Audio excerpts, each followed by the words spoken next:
expect it to be fun and joyous and tender, and we don't expect everyone to speak either. I think that there's been some anxiety about, oh, I don't want to speak, and so we don't expect you to do that. But in the decision making, we decided what we would do is we would be very casual. We would meet, and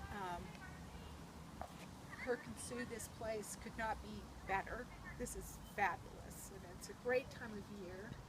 And that we would celebrate Mom, but we'd talk about Ralph, Dad, and I think we should talk about Sally too, because family wasn't gathered for Sally. So I think there's a lot of stories. We're not going to be here really for a long time. We're actually headed to lunch later.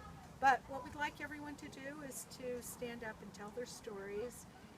Anything you want to say about Anne, Ralph, Sally, we welcome them. We have a few ashes we're going to scatter, and if someone would like to volunteer for a prayer, that would be great. And then Jan is going to sing us out. As Sue said, leave on a high note here. And then we're all going to lunch.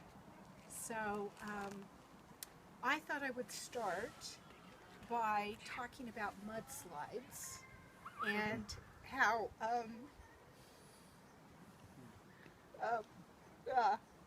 I did bring tissue for everyone. Actually, I think I'm going to talk about tap dancing and how, as Ken reminded us, Mom was a great tap dancer. And for Sue and I, she would tap dance for our high school friends and embarrass us sometimes. I was going to say, as any good mother should. As any good mother should, right.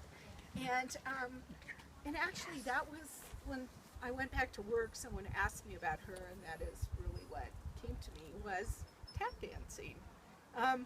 But I also want to talk about mudslides, because in the recent years, I would pick her up. We only did this a few times, but it just seemed so cemented with Mom, with Anne. But we would go to the liquor store, and we would buy these little bottles of mudslides, these little mini bottles, and we'd go through the drive-through of McDonald's, and we'd get the ice, and we'd put them in the thing, and in the cups, and the thing she loved about this was sitting in the parking lot and drinking these, but this feeling that she was getting away with something. And I go, Mom, someone's coming, put the cup down.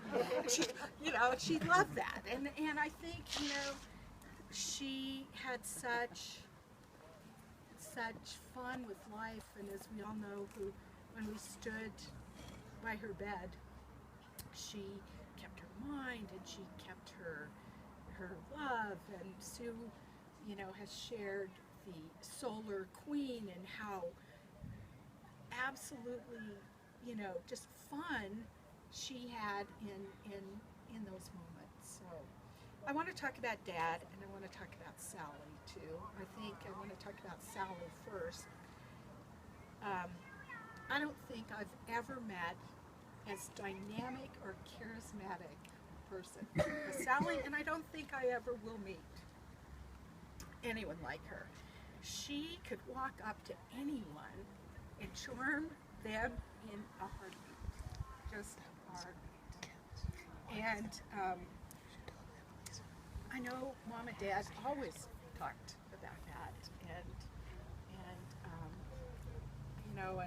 she is, the world greatly misses someone like that who can friend anyone, and we all should be reminded of that. As for Dad, I was telling someone this story today. As everyone knows, he had sometimes a little bit of conspiracy theory about him, and sometimes you kind of had to go, wait a minute. And unfortunately, when they moved to Vegas and bought a house, there came a development behind their house across the street that they were so angry about. They'd been told by the builder that there'd be residential homes on the other side of the street. Instead, there was a proposal for a Walgreens. I mean, you might have thought it was a strip joint, according to Dad and Mom. They were so mad about it.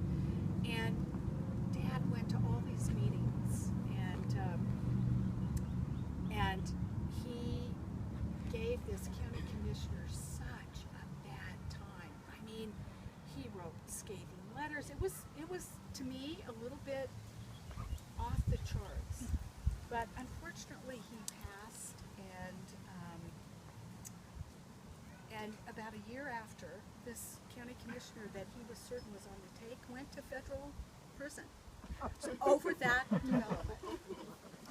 And so, you know, I guess in bringing up these three, each brought something. Mom, smartness and wit, and Sally, charisma, and Ralph, always the kind of detective, right? And looking out for all of us. And I think we've all been blessed. I know we've all been blessed.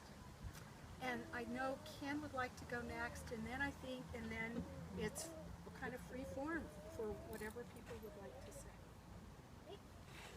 Don't panic. We didn't plan on anybody but really the grandkids and Ken, so don't feel like you have to say something. Yes. Except for Kay, I think. Yes.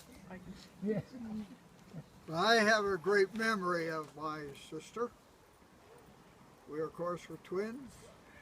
You might say we were roommates. And we grew up together as only twins could. We went to the same classrooms, same teachers. We had the same friends. We had the same cousins. We had everything we shared in life, we shared together. But one of our greatest sharing was in music. True, Ann was a dancer. She tap danced and she did ballet, but she also did music. And I began playing the violin, studied for 17 years. Ann started on the piano. And before long, she was accompanying me while I was soloing. And we went to different places and had recitals and concerts and so on and so forth. And we even sang in a choir together. I know that's hard for some of you to believe that I had a voice, but it's true. And Ann was always very nervous, and I mean nervous, just before we performed. And she was so tight, and she was so nervous that I started doing something. And just before we would step out on the stage, I would say to her, Ann, don't worry, everybody is looking at you and everybody's listening. And I'd play on that theme just long enough to get her just angry enough to go out there and not forget the whole thing.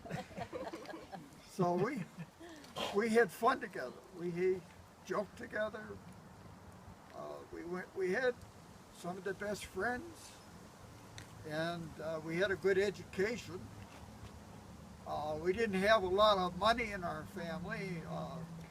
On the Norwegian side, we came from a bunch of farmers. The father's side was Norwegian. The mother's side mostly came from Scotland, England, and Ireland. And there was at least 4 generations of coal miners ahead of us. And my grandmother married a coal miner, and he got killed in the Battle of the Somme in World War I in October of 1916. And she was left with 5 children, the oldest of which was 14. And in those days there were no great welfare programs or things, and of that nature. And she lived at first on $80 a month and later on $80 a month, and raised 5 children. And she determined they would never remain coal miners. The oldest son was Jim Reed, and he began in the coal mine at the age of 12, and he drove the ponies in and out of the coal mines with chunks of coal in the carts behind. And he was paid 1/2 what a full-grown miner would be paid, and that was the way they got young people, young men into the mines, because when they saw the money doubling, and the coal miners made pretty good money because nobody would take the job unless they did. And so she worked her way through that, and as children we never had a lot. In fact, we never had a bicycle until we were 10 years of age. So, but we didn't feel poor. And when we went on and got through high school, which was a big achievement in those days, and I went on to college and so on and so forth, and life is history. But we left each other essentially in the 9th grade because she went into a different program than I did. And I went on, I got in the Navy, and my mother and she accompanied me to the railroad station as I went off after I was called up during the Korean War. And anyway, we met again and again because of the children we had. And I had Karen and Jim, and of course there was Sue, and there was Lynn, and we met their children, and now they're children's children. And I feel it an honor to have been Ann's brother, because she had a great sense of humor. She had to put up with me. And so I will remember her always fondly, and I'll always remember her as a determined person who had a view on something she wouldn't be shaken from it. All the way from the way she packed her medicines in her suitcase with tape. And certain things that she did that she just adhered to and was very strong about. Anyway, I'll give that over to the next person. I'd like to say something about her held positions, and I want to thank Sue and Kirk for taking care of her in her latest years, but I also want to question her being allowed to watch Fox News because I think she became a lot stronger in her Couldn't have been any I stronger. was afraid of her. I had to let her watch Fox. Would someone like to go? That's okay.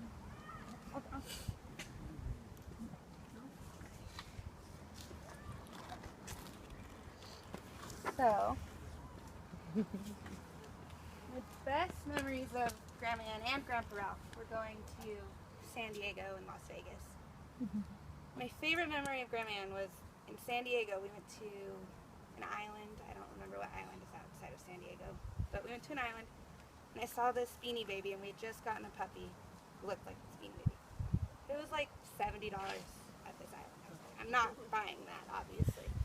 So we go back, and I'm all sad, and she showed me how to use the phone book, so I could call everywhere around to see if they had Weenie, the Beanie Baby. And then I found some place, and it was like an hour-long drive, and she was like, that's okay, and she drove me there, and I will always remember that with this Beanie Baby. And then what I want to say about Grandpa Ralph is that I always remember him calling me Jessie, because he knew I hated when my family called me Jessie. So he called me that forever.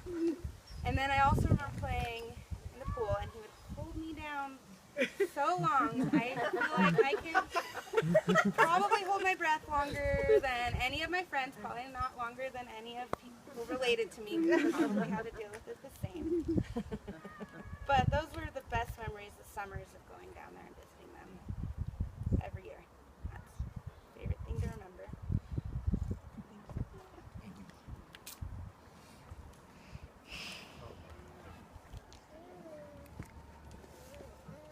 So I'll keep it brief. I was fortunate enough to spend a lot of time with my grandparents. They were, this is difficult,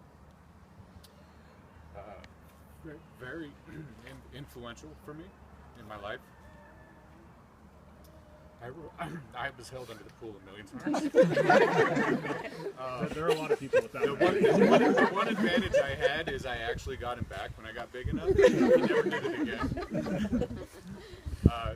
That started way early. Dustin and I were real young. He taught us to swim. We messed around. We played this game called Bear, where the lights were off in the house, and he would scare the crap out of us. Everyone hates bear. Yeah, it was fun. With both of them, like I said, they were super influential in my life. Grandma Ann just loved to smile and laugh, and she had a brilliance in her eyes all the time, no matter what was going on. So she was very easy to be around, almost to me, like the real person leading the show in a way, you know. Grandpa was like almost for sure the leader, but she was kind of the one in the background. Like he wasn't doing, let me put it this way, he wasn't doing anything unless he knew she approved.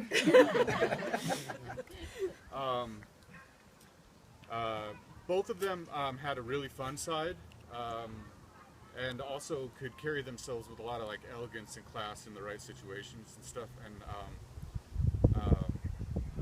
I feel super grateful to have all that time with them. I had more that I wanted to touch on. Like I said, I just kind of want to say how fortunate I feel, and I know I speak for my siblings and my cousins and everything, and that we had that time because they were so influential and so good and so providing and making sure we had whatever we needed for whatever we were into. And I also, while I'm on that note, I know I caused them a whole lot of grief at different times in my life, so sorry. Maybe I never even said that, I don't know. But I just, the memories are innumerous. Like it would, I'm sure, come out in a lot of conversations with everyone, and literally the most influential people in my life, and I know a lot of people around here feel the same way. So thank you.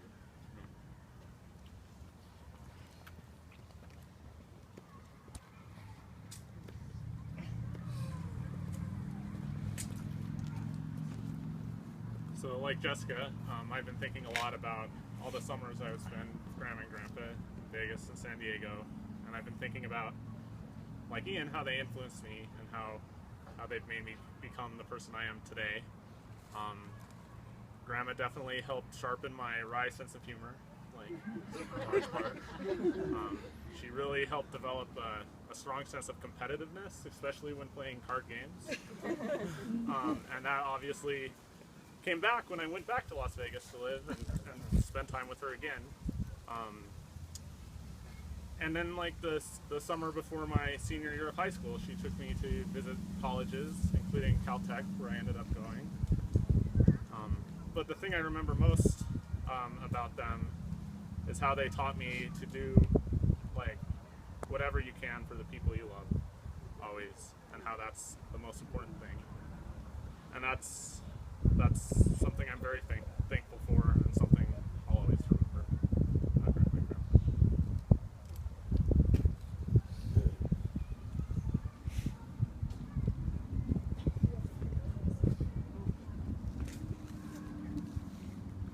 I'm talking. Okay.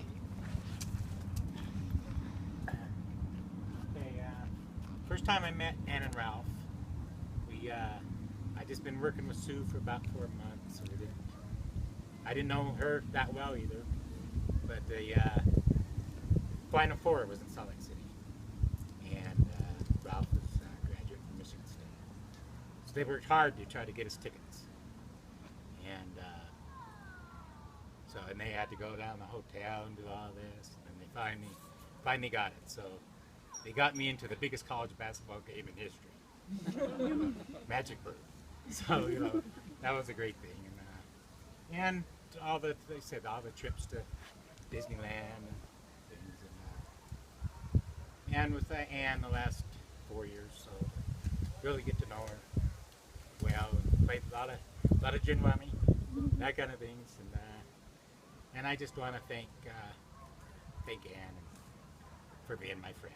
So she'll always be my friend. So thank you.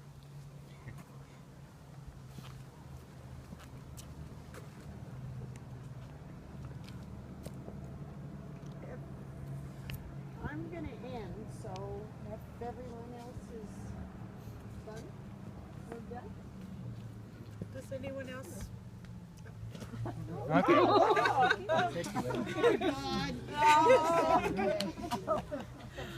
Well, I remember going to Ann and Ralph's house in Ogden at Christmas time. They invited us, Kirk and I, my mom and dad, and then our kids, when they were born and got a little older, and they welcomed us all the time. And I didn't know, how much Christmas meant to them, and your grandparents too, I recall. And I know the first time I went in there under the tree, I'm like, oh my goodness. I mean, there were just mounds of gifts in there. And we had such, a great time, always there. That was very fun. And so the last few years, we would visit Kirk and Sue, and Ann and I always shared a gin and tonic together at night, and so that's wonderful. That's what I recall.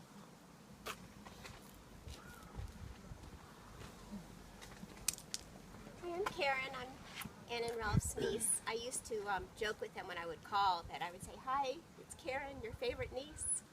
And of course I was her only niece, but it still meant a lot. And I just want to say that what I remember about both of them is just how loving they were, and how wonderful they were to me and Jim on the times that we would visit. And in particular, how grateful I was and what a wonderful sister Ann was to my dad.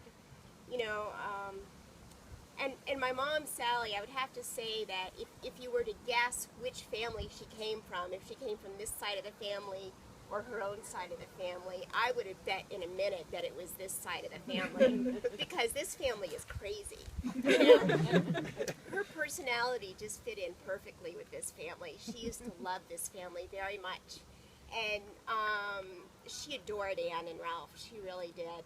And I know from talking with Ann, I talked to her really just a few days before she passed away, and there was just such an irony because she was feeling miserable. And the only thing she could talk about with me was how appreciative she was that I had called, and how wonderful it was for her to talk to me. And in reality, it was just such a blessing that I had a chance to talk to her. And she loved this family. She really, really did. The way that she talked about you guys, Sue and Lynn and all her grandkids, she was so proud of everybody. And I'm just glad that, of course, these Ann and Ralph and my mom would have loved this opportunity here. And it's good to know that they're here in spirit.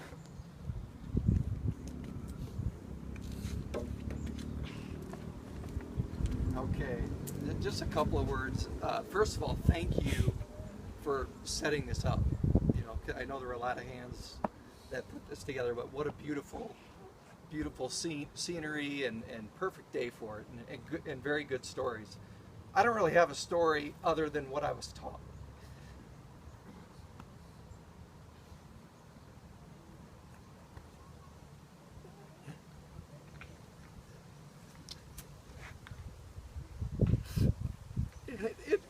Oh, geez. Sorry, guys. The ironic thing, it is humor. I was taught humor between Ann, Ralph, this guy, and my mom. And if there's anything to carry on, it's damn good. A good sense of humor. So sorry for. Oh, jeez. I didn't think it'd be this hard, but it is. You know, I just the one thing I will say is even in the last year, this guy would come up. You know, and you heard his jokes. You know, the puns that he comes up with. And Ann had, and you'll know this. She had a look to her that would just. You know, he'd give his pun, and she'd give you this look that was just like, and it put him right in his spot every time. And so, you know, when you talk about who was in control, it was very obvious to me who was in control. So, wow, that's not easy to do. But again, thank you guys for setting this up, because it is special.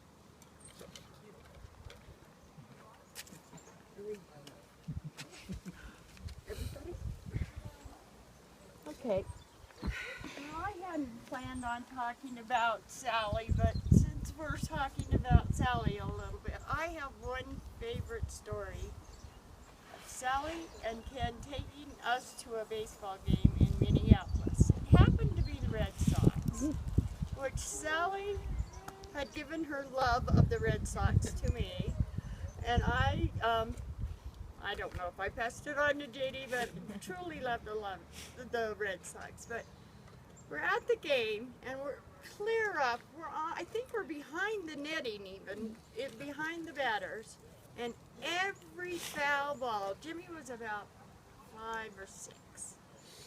Sally would yell out, every foul ball, Jimmy, get your mitt! Get your mitt, Jimmy! It didn't matter where that foul ball was. That's the kind. Sally was about this big, and she had this voice that would carry. Well, everyone's like. But anyway, that's one of my favorite memories. I still have never gotten a ball either. I think people were moving away from us after that. But anyway, talk about Mom and Dad. Mom and Dad were in love with each other. They loved each other more than I think I've ever seen any two people love each other. Dad was a lot like Mr. Forest Ranger from Yogi Bear and Barney Fife. You know. And Mom was a lot like maybe Donna Reed and Ethel Mertz. I think she reminded me of Ethel. She would go along with any dumb plan anyone had. So anyway, that's how our life was. I thought our life was pretty normal, and then I'm looking around, questioning that. But anyway, Ken was Mom's rock. I mean, yet I don't remember one time where there was a serious moment that passed between them, but if she needed something, she knew she could turn to Ken. You know, and her grandkids. Well, some people mentioned they said how firm she was on her position. I would say stubborn. Of course, I apparently inherited that trait, but Mom, yeah, maybe. But Mom used to get the biggest kick out of Maggie being stubborn with me. Maggie's our beagle, and Maggie can be as stubborn as anything can be. And Maggie wouldn't come, and Mom would laugh so hard that she would, I mean, almost hurt. But anyway, Maggie misses Mom dearly. But speaking of grandkids, Dustin was the first. Well, he was the absolute most beautiful baby ever. That's what we thought at the time. Yes, we did. You know. But after that, he was the best baby ever. He was the best 1-year-old ever. He was the best 2-year-old ever. He was the best till he's today. He's the best dad ever, he's the best everything ever. Then came Ian. Well, Ian was the most beautiful baby ever. And I mean, he kind of was, you know. He reminded Mom of Dad. So if you feel free to call Ian Barney Fife if you'd like. But she loved Dad, she loved Ian. Then came JD. JD and Mom had a quiet relationship. They would, JD would listen to Mom, whatever she said. Absolutely. And soak it all in. And JD gave Mom an excuse to go to baseball games. Mom loved baseball. She loved JD. And then there was Jessica. Well, we got the girl. We got the girl finally, you know. Now that's shopping with the girl. Jessica mentioned shopping, you know, so this is like double bonus. But Jessica could make Mom laugh more than anyone I know. Her mom had this little teasing thing. I don't know why I'm doing that, but that always went. Mom thought Jessica was an angel. I kept a lot for Mom.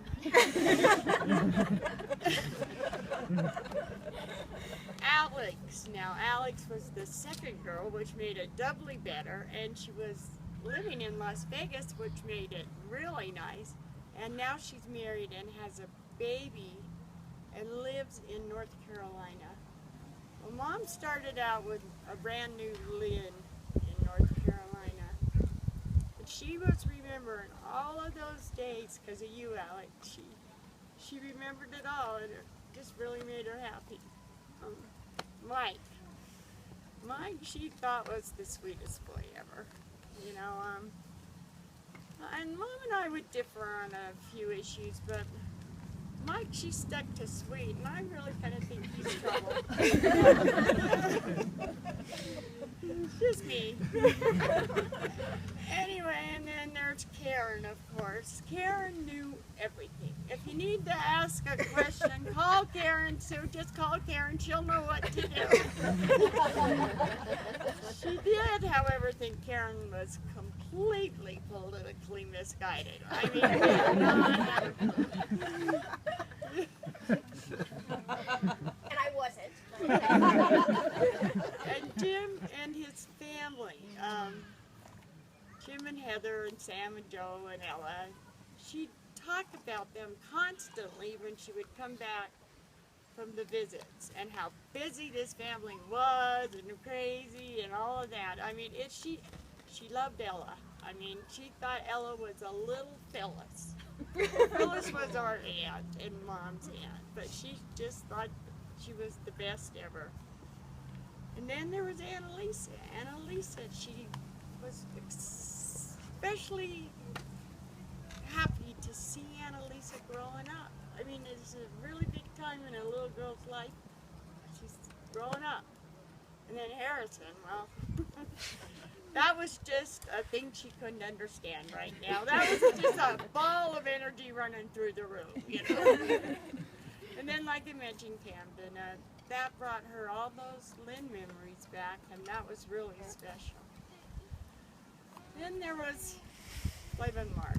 Well, Flavin, Mom knew probably more about Flavin Mark than I wanted her to, because I would tell her too much. Anyway, she knew how close we were, and she knew how much you meant. And Danielle, she always gave her a reason for that gin and tonic. You know, I'm glad they're coming over, you know. And then Kim and Les, of course. They didn't, when she came up here, they never forgot her. Holidays, birthdays, they invited us to all of that. That was really tough. And anyway, I'm done. So, thank God for Google, because we've got a Bible verse here.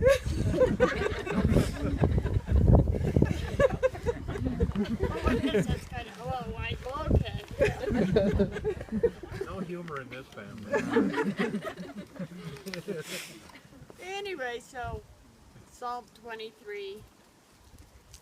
Even though I walk through the valley of the shadow of death, I will fear no evil, for you are with me. Your rod and staff, they comfort me. You prepare a table before me in the presence of my enemies. You anoint my head with oil, my cup overflows. Surely goodness and love will follow me in all the days of my life, and I will dwell in the house of the Lord forever. Mom and Dad are together forever, and Mom used to make us say our prayer at night, and it went, now I lay me down to sleep. I pray their soul, God's soul to keep. So God bless you, Mom and Dad. And I don't know who wants to do the Who would honor. like to, Oh, Jan. well, do we want to scatter the ashes? I don't know if you want to do that.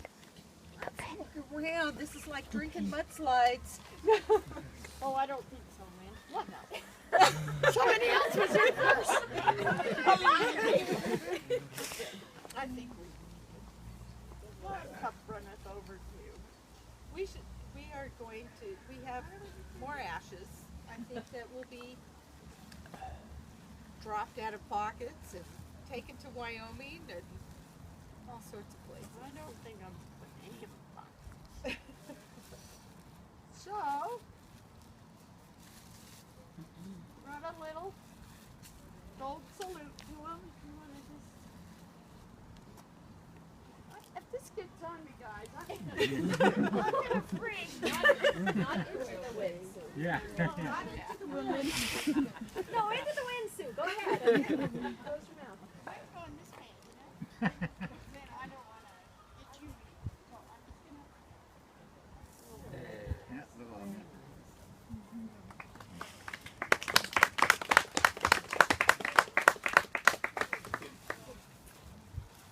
So what I'm going to ask you to do is not look at me.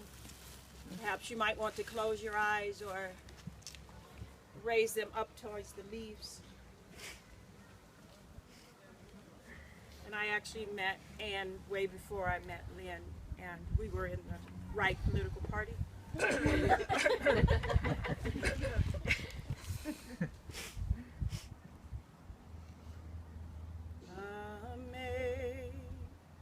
Amazing grace, how sweet the sound that saved a wretch like me. I was lost, but now I am found. Was blind, but now I see.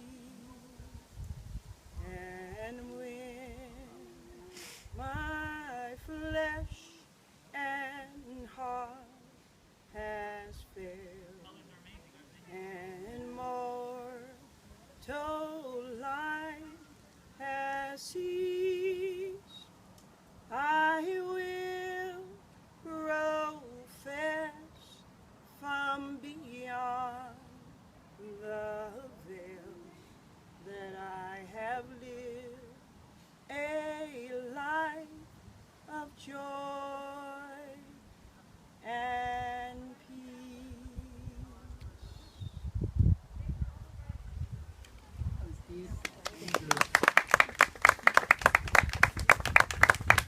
Okay, let's go eat, drink, and be merry.